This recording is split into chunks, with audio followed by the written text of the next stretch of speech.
Então, gente, e aí? Será que o brincar, o que que nós achamos, o que que você acha que o brincar muitas vezes é utilizado como forma de preencher o tempo da criança quando ela não tem o que fazer ou quando os adultos querem que ela não participe de uma situação? E aí? O tempo e o espaço da brincadeira tem muito a ver com os direcionamentos dos adultos para com as atividades da criança. Outro ponto que influencia o tempo e o espaço da brincadeira infantil diz respeito à estrutura socioeconômica, na qual a criança está inserida e que implica diferenças nas possibilidades das brincadeiras infantis.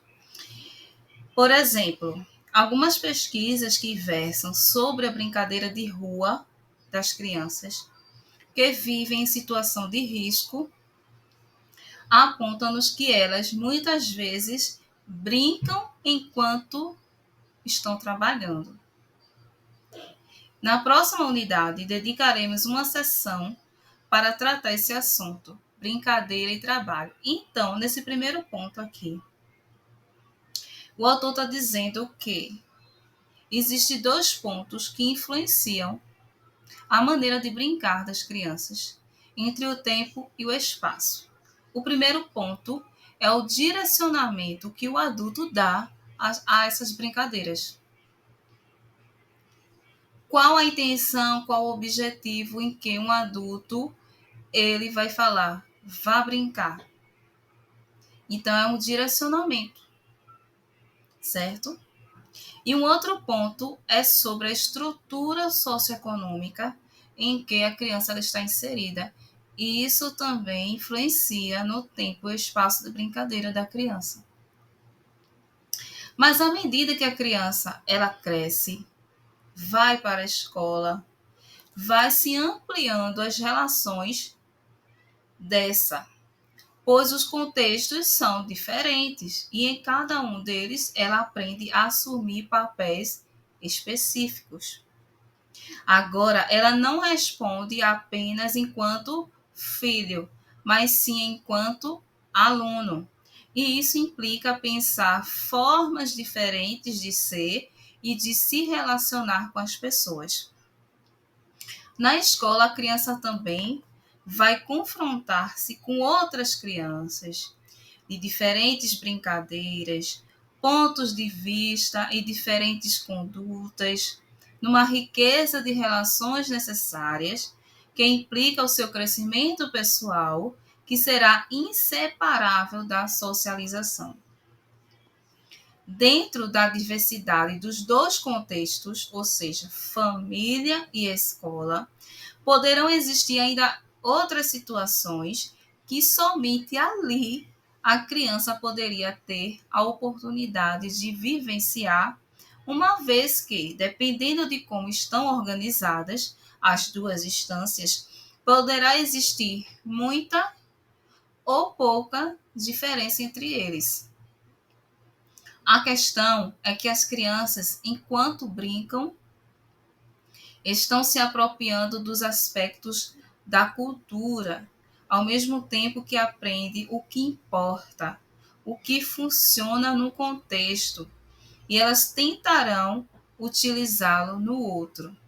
Por isso é importante que os dois contextos, família e escola, se unam para compartilhar ações e assim ajudar a criança a desenvolver-se em harmonia, ou seja, pelo que eu entendo, é que dependendo da situação, como foi falado lá no começo, desses dois pontos que influenciam a brincadeira, um é como o adulto ele direciona a brincadeira à criança, e o outro é o contexto socioeconômico dessa criança. Então, pode ser que para algumas crianças a brincadeira, o brincar, não tenha muita diferença, pois ela brinca, ela tem vários brinquedos, né? O contexto social, o contexto econômico dessa criança é elevado, então Quando chega no outro ambiente para brincar, ela só vai mais agregar, pois ali ela vai conhecer outras crianças no mesmo, vamos dizer assim, no mesmo nível, né, na mesma estrutura socioeconômica, e ali ela só vai, assim, unir o que ela já tem, tanto na família quanto na escola, certo? E pode acontecer, e que, na verdade, o que acontece é que muitas vezes a questão socioeconômica de uma criança pode não ser a mesma na escola. Em casa, a criança não tem brinquedo. Ela brinca mais na rua, por exemplo, com outras crianças da vizinhança. E quando chega na escola, ela já tem um mundo diferente, né? Lá ela vai encontrar brinquedos, né? Que em casa não tem. Vai se relacionar, vai se interagir com outras crianças brincando. Então a gente pode ver que existe essas influências, né? Lembra do macro, né? A questão socioeconômica também vai influenciar do que a criança entende de brincadeira em casa e o que ela tem de brincadeira na escola. Mas aqui o autor fala que o importante é que os dois contextos eles possam se unir e compartilhar ações que ajudem a criança a se desenvolver. Então, se a criança tem muito brinquedo, pouco brinquedo em casa, e na escola ela tem muito brinquedo, pouco brinquedo na escola, o importante é que haja ações que façam com que essa criança ela se desenvolva. O lúdico, enquanto uma linguagem infantil, marque isso aí é importante. E que esse lúdico é uma estimuladora do desenvolvimento da criança, nem sempre é reconhecido com relevância nas práticas infantis. E muitas vezes o que se vê é um trabalho articulado do brincar com as demais atividades realizadas na instituição. Isso pode ser devido ao fato de hoje muitos pais procurarem as escolas privilegiando o atendimento escolarizante, pois compreende que as crianças não brincam, quando brincam, não estão estudando. Então, uma das iniciativas relevantes e positivas que se tem visto na atualidade sobre o lúdico na educação é a criação do Dia do Brinquedo, uma estratégia criada pelos educadores na qual as crianças têm espaço para levar ao cotidiano escolar um pouco de sua história e preferências representadas no brinquedo elegido. Também temos espaços organizados, como as brinquedotecas e a hora de brincar dentro da rotina escolar. Então, gente, só dando um ponto aqui, aprendemos até então que o lúdico, enquanto uma linguagem infantil, esse lúdico ele vai ser um estimulador, certo, do desenvolvimento da criança. Porém, esse lúdico ele não está sendo muito reconhecido como relevante nas práticas infantis. Por quê? Porque não se tem dado muita relevância a essa questão de que a brincadeira, o brincar, ele pode ajudar no desenvolvimento, como falei, um estimulador do desenvolvimento, certo? Então, esse fica desarticulado na questão do dia a dia, na rotina escolar dessa criança, na instituição também. Então, o que acontece? Hoje, os pais, quando, por exemplo, perguntam à criança, que isso já fiz, tá? Com a minha filha, já perguntei várias vezes. O que foi feito na escola hoje? O que aprendeu na escola hoje? Ah, mãe, hoje não fiz nada, só fiz brincar. Só fez brincar? Passou as horas todinhas da escola só brincando? Isso, só brincando.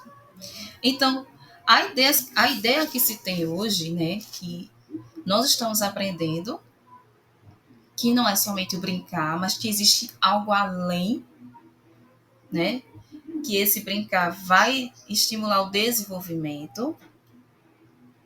Hoje o que se tem aqui, os pais, né? Como diz lá, é que os pais procuram as escolas privilegiando o atendimento escolarizante, pois compreendem que as crianças não brincam, quando brincam não estão estudando. Então, para os pais, se a criança chega em casa dizendo que brincou, mas esse brincar realmente tem que ter práticas pedagógicas, não é simplesmente o brincar por brincar.